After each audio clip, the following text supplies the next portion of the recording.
ஓம் திருச்சிற்றம்பலம். ஓம் நன்றாக குருவாழ்க, குருவே துணை. ஓம் திருச்சிற்றம்பலம்.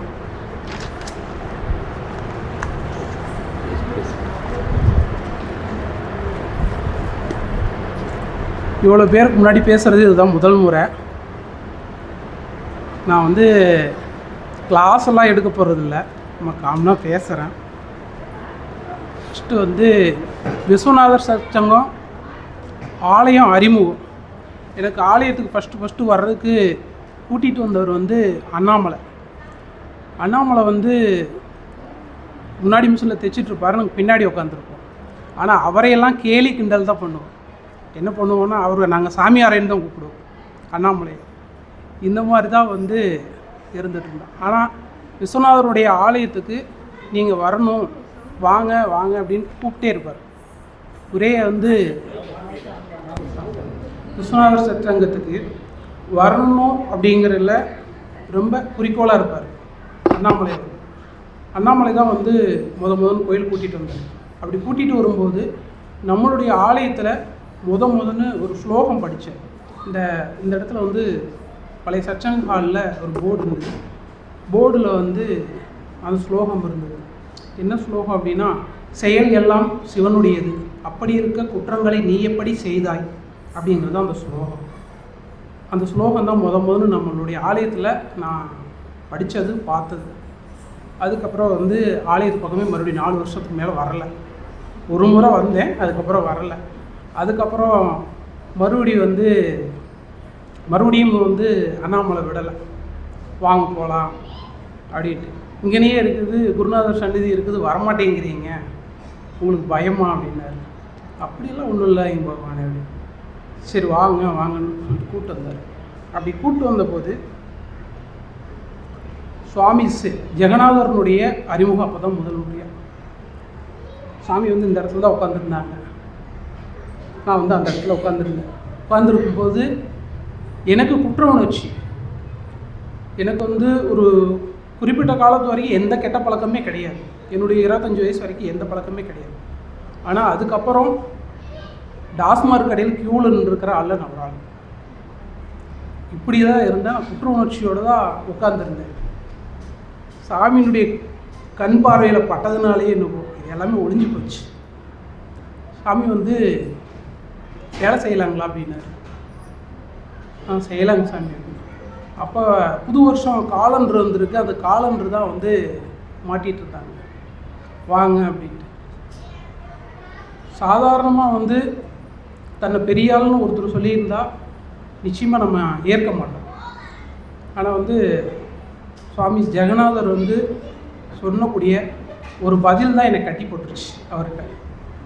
சாமியை நான் பார்க்குறேன். சாமியை பார்க்கும்போது ஒரு தெய்வீக உணர்வு இருக்குது, சாமிக்கிட்ட தெய்வீக ஆற்றல் இருக்குது அப்படிங்கிறத உணர முடியுது. சாமி பார்க்குறவங்களும் அதே போல் இங்கே இருக்கக்கூடிய நபர்களும் சாமிக்கிட்ட அவ்வளோ பணிவாக விழுந்து திருமந்திரம் வாங்குறது முதல் கொண்டும் சாமி எடுக்கிற கிளாஸு எல்லாத்தையுமே பார்க்குறேன்.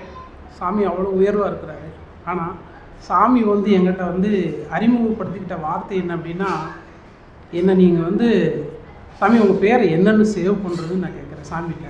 சாமி இருந்துக்கிட்டு, நீங்கள் என்ன வேணாலும் சேவ் பண்ணிக்கங்க, மடையன், முட்டாள், முரடன் கூட சேவ் பண்ணிக்கோங்க, இல்லையா பைத்தியக்காரன் கூட சேவ் பண்ணிக்கோங்க, உங்களுக்கு என்ன தோணுதோ சேவ் பண்ணிக்கோங்க அப்படின்னாரு.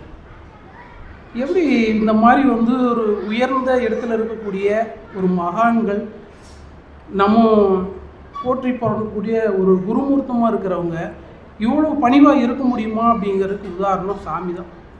சாமி உண்மையாலுமே வேறு இதெல்லாம் விட்டுட்டு வேறு பதில் எதுவும் கொடுத்துருந்தா நிச்சயமாக நான் இங்கே நின்றுருக்க மாட்டேன். ஏன்னா நான் கொஞ்சம் ஏடாகடமான பிடிச்ச ஆள் தான். அதில் எல்லாருக்கும் ஐயம் இல்லை. எப்படின்னு கேட்டிங்கன்னா, பழனி எங்கள் சொந்த ஊர் பழனிக்கு பக்கம் மானூர். அங்கே சாக்கடை சித்தரை நீங்கள் எல்லாருமே பார்த்துருப்பீங்க, கேட்டிருப்பீங்க. ஆனால் அந்த சாக்கடை சித்தரை நேரில் பார்த்தேன். நேரில் பார்க்கும்போது இப்படி தான் கை வச்சுட்டு ஏதோ அப்படியே பண்ணிகிட்டு இருந்தார். பண்ணிகிட்டு இருக்கும்போது அடியார் பெருமக்கள்லாம் லைனில் நின்றுருந்தாங்க. ஆனால் நான் அவங்களெல்லாம் அடியாராக பார்க்கல. நான் போய் நின்று அவங்கள பார்த்தது எப்படின்னு கேட்டிங்கன்னா, இவனே ஒரு பைத்தியக்காரன், இவன் பின்னாடி இத்தனை பைத்தியக்காரனுக்கு நின்றுருக்காதுங்க அப்படின்னு தான் நினச்சேன். ஆனால் என்னையே ஒரு பைத்தியகாரமாக ஆக்கிட்டு போயிட்டாருங்கிறது ஜெகநாத சுவாமிகள் தான் அப்படிங்கிறதுல எல்லளவு ஐயம் இல்லை. சரிங்களா?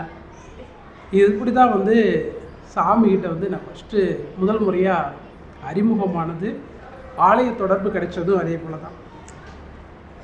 சற்சங்கம் அப்படிங்கிறது ஞாயிற்றுக்கிழமை நாள் வந்து அங்கிள் பேசுவார். இப்போ பேசும்போது வந்து ஒரு சில சற்சங்கங்கள் தான் கேட்டிருக்கிறோம். அதிகமான அளவில் சற்சங்கங்களை நாங்கள் ஈடுபடலை. இருந்தாலும் சில சில சச்சங்கங்கள் அவ்வப்போது வந்து கேட்டிருக்கிறோம், அவ்வளோதான். பெருசாக சச்சங்கத்தினுடைய தொடர்பு இல்லை. ஆனால் சாமி என்ன பண்ணியிருக்காங்க, நீங்கள் சத்தான சங்கம் சொல்லி கொடுத்து பேச சொல்லியிருக்கிறாங்க. என்ன பேச போகிறோமோன்னு தெரியல. சரி, சாமி பற்றியாவது பேசுவோம், நம்மளுடைய அறிமுகம் பற்றிட்டு பேசுவோம் அப்படின்னு தான் ஃபஸ்ட்டு ஆரம்பிக்கிறேன். அப்புறம் சாமிகிட்ட வந்து பார்த்திங்கன்னா நான் ஒரு கேள்வி கேட்டேன். சாமி, எல்லா கோயிலுக்குமே வந்து கோபுரம் இருக்குது, நம்மளுடைய கோயிலுக்கு கோபுரம் இல்லை அப்படின்னு சொல்லிட்டு சாமிகிட்ட கேட்டேன். சாமி கொடுத்த பதில் யதார்த்தமான பதில், என்கிட்ட காசு இல்லை பகவானே அப்படின்னாரு. நான் பென்ஷனில் வாழ்ந்துட்டுருக்கிறேன், என்கிட்ட காசு இல்லை பகவானே அப்படின்னாரு. சாமி, என்ன சாமி இப்படி சொல்கிறீங்க? உண்மை அதுதான் பகவானே அப்படின்ற மாதிரி. உண்மை அதுதான் கண்ணா அப்படின்னாரு. ஏன்னா பகவானேங்கிறது இப்போ நானாக சேர்த்திக்கிறேன், ஆனால் சாமி வந்து கண்ணான்னு தான் கொடுப்பார். என்கிட்ட காசு இல்லைடா கண்ணா அப்படின்னாரு பேசும்போது. அப்படி தான் வந்து சாமிகிட்ட இந்த கேள்வி கேட்டேன். அப்புறம் வந்து இது கடைசியாக சொல்கிறேங்க, ஏன்னா கோவிலோட பூஜையை பற்றி சாமிகிட்ட கேட்டேன், அதை கடைசியாக சொல்கிறேன் நான். அப்புறம் வந்து சாமி நமக்கெல்லாம் வந்து வேலை கொடுத்துட்டே இருப்பார். நீங்கள் இங்கே சச்சங்கத்தில் இருக்கக்கூடிய அன்பர்கள் எல்லாருக்குமே தெரியும், இருக்கிறது அரை மணி நேரமாக இருக்கும், சாமி கொடுக்குற வேலை ஒரு 3 மணி நேரம் வேலையாக இருக்கும். டக்கு டக்குன்னு பார்த்தீங்கன்னா வேலை கொடுத்துக்கிட்டே இருப்பார். இந்த வேலையை முடிக்கணும், அந்த வேலையை முடிக்கணும், அந்த வேலையை முடிக்கணும், இப்படியே கொடுத்துட்டே இருப்பார். இப்படி ஏன் வந்து சாமி இவ்வளோ வேலை கொடுக்குறாருன்னு என்னைக்காவது நீங்கள் சிந்திச்சு பார்த்தது உண்டுங்களா? சாமி இந்த மாதிரி வேலை நமக்கு கொடுக்குறாரு இல்லைங்களா, எதனால் சாமி இந்த மாதிரி நமக்கு வேலை கொடுத்தாருன்னு சிந்திச்சு பார்த்தது உண்டுங்களா? சாமி வந்து புற தூய்மை வந்து அக தூய்மைக்கு வழிவிடும் அப்படிங்கிறதுல வந்து எல்லாரும் சந்தேகம் இல்லாமல் இருந்தார். நம்ம வந்து புறத்தில் எவ்வளோ தூய்மையாக இருக்கிறோமோ அது நம்ம மனசையும் தூய்மை பண்ணும் அப்படிங்கிறதுக்காகவும், நம்மளை வந்து விழிப்புணர்வோடு வச்சுக்கணுங்கிறதுக்காகவும். ஏன்னா சாமி இவ்வளோ வேலை கொடுக்கலன்னு வச்சுங்க, நம்மளுடைய கற்பனை உலகத்துக்குள்ளே போயிடுவோம், நம்மளுடைய மனம் வந்து கூட்டிகிட்டு போயிடும். நான் இங்கே உட்காந்து